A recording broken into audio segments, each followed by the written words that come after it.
welcome back to Daytime Live. Now, she came on the scene as Hoodcelebrity and gave us hits like Walking Trophy. She's since undergone a rebrand as Tina. Now, she joins us now live via Zoom to tell us about her rebrand and her debut project. Let's go to a video, though. Yeah. Jamaican girl, them a walking trophy. Them a walking. Jamaican girl, them a walking trophy. We and we friends, them a walking trophy. And when me say you have to mark up on some girl, well on the walk. Okay. Vibes. Did you see all the videos, No, right? I haven't. Listen to me. Last week was a bit busy, so I was on social media. Yeah, Well. so I haven't seen much. Now, before we get into the album, though, New York City recently held its inaugural Jamaica Rising Day Parade. And trust me, if you weren't there, you missed out. But here on Zoom, we have the only female who performed on the road in Brooklyn and shell it down. Tell us, what was the moment like for you, Tina? Welcome to Daytime Live. Yes, thank you guys so much for having me. Honestly, man, like, for they are foreign and see how much as a Jamaican will get so much love worldwide, it's something that I will never forget. That stuck on me from the energy, the people, the crowd, the food, the vibe. It just showed us almost like our culture is so loved all over.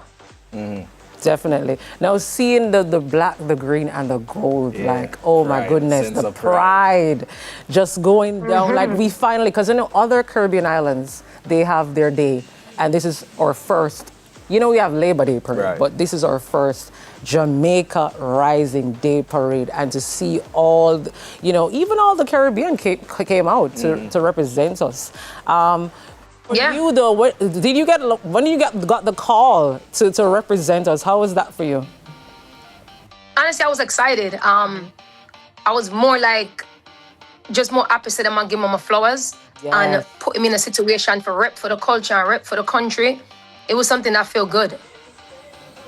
So tell us now, when you came onto the scene, you were a Hoodcelebrity. But about 2 years ago, you kind of shifted and rebranded as Tina. What led to that? Rebrand? Honestly, being Hoodcelebrity, Tina was always the author behind it. Like, Tina was always the one for Walking Trophy, So Pretty, records like Boom Pon It. So, you know, it was more like for me in COVID, when COVID first happened, I feel like it put me to sit down for really, like, you know, think to myself and sit down with Tina and show the growth that Hoodcelebrity couldn't do, like the more vulnerability, the more opening up, especially with some of the records on this album, how I got to like open up and be vulnerable. Hoodcelebrity would have never done that. So, yeah. Okay, love that. Now, do you find it difficult now that, you know, you have the two, you know, alter egos? Which one do you prefer? Or do you still miss Hoodcelebrity? No, definitely prefer Tina. Okay. Tina more open. The sound got bigger. Just everything mature, like, you know, from the voice even to the dress code. Tina has to put on something sexy, put on a nice heels, you know, get my ear done, do my nails, my toes, them. Even though Hoodcelebrity had that, but it was more on a, like, you know, a different level. Tina has to put on some nice lash and go outside. So whose idea was that? Management, or it was just your idea? Say, okay, I need to do a rebrand. No, man, management, nobody can control me. You mad? Definitely my idea. Definitely my idea. I feel like growth is the best thing when you do it by yourself, you know? Okay. Like life experiences and things that I've went through also led to that too. Definitely nobody telling me. I'm signed to a label that they 100% allow me to be myself. Love that. All right, so and you're finally releasing your album, self-titled album. Why did you feel right now is the right time to release it after so many years in the industry? I feel like finally I could say for myself, I'm ready. Ready for everything, ready for the critic, ready for the love, ready for the support, ready for the not support. This is the best time in my growth as the music, the sound, the growth as the person before the artist. I feel like this is the best time to do it. Okay. And speaking about support, I saw that you have a big support in Ghana because you have a big feature with Wale. Talk to me about that. How did that collaboration come about? My team actually is very close with his management team. And I was playing the song for Shaf, which is my label, and I was like, yo, Shaf, this record is big. And he was like, I know who I could hear on it. And I was like, who? And he actually introduced me to Shatta. And he was like, Shatta Wale. And I was like, let me hear his music. And him start playing some of them songs. And I was like, yeah, this definitely fit. So that's how that came by. Love it, love it. And what's the reception like since the release? Honestly, the reception been good. My fans, them always look at me like I'm bigger than just a Hoodcelebrity. So people now is just excited and happy to see what's coming. So you spoke earlier about Tina being more vulnerable and more real. We've listened to the project. There's a track titled "From a Little," in the opening verse. You spoke about She said, your 5 siblings, your mother and father, as well as wanting the freedom to be who you are. Yes. When did you decide to do that song, and what was the inspiration behind it? What was going on in your life at the time? So I actually just met my real dad, did a DNA test with my real father last year. So I finally found my biological father. And my label, Shaf, he always tell me like, yo, open up and tell your story.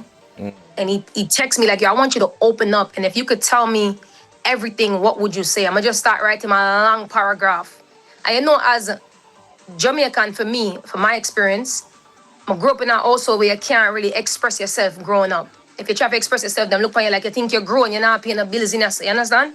So that record, I finally got to really open up and let the world in. Again, Hoodcelebrity would have never done that because Hoodcelebrity is more the keep things inside and don't show people that vulnerability side there. So with that record, I'm actually get to do that. And what was it like writing the song? Was it therapeutic for you? Yeah, I cried a lot writing that song. That was actually one of my hardest records to record. I cried a lot writing that song. I was actually running from the studio session to record the song. And my management team at the time said, yo, when say you're running from it, you need to come record it. Like, I was trying my best not to record that song. What's your relationship with your family like now? Because it's a heavy track, right? From a little. Yeah. What is? Well, my brother right now is still in a immigration custody. We're good. My father, me and him still work on our relationship, which is getting in a better place. But you know, them things ain't really easy, right? Because he's never been there my whole life. Me and my mother are very close. My mother's a prayer warrior. I pray for her all the time. Very close to my immediate family. Very, very close. So, yeah. Okay, all right, that's good to hear. And, you know, I'm glad that you are able to find your biological father. You're able to foster a relationship and learn each other. And, of course, you're Tina now, you're a big woman. Yeah. There's always space for that. And Hoodcelebrity would do that, you know. I'm glad you kind of say that you're glad for that. Because Hoodcelebrity, I'm more than that. I don't need that money, and I'm good, you know. I'm make it for my own already. I don't need him, you understand? Yeah. But the Tina are the... You have to give people, in a life, you have to give people second chances. Because me been through so much trauma myself, I'm pretty sure I hurt enough people, you know, along the way. And would I be happy for them give me a second chance? Which that the Tina, happy for me give me a second chance and, you know, talk things out and get to know each other better. All right, so let me ask about the album now. What is your... I have my favorite track. My favorite track is Pepsi. Pepsi, it...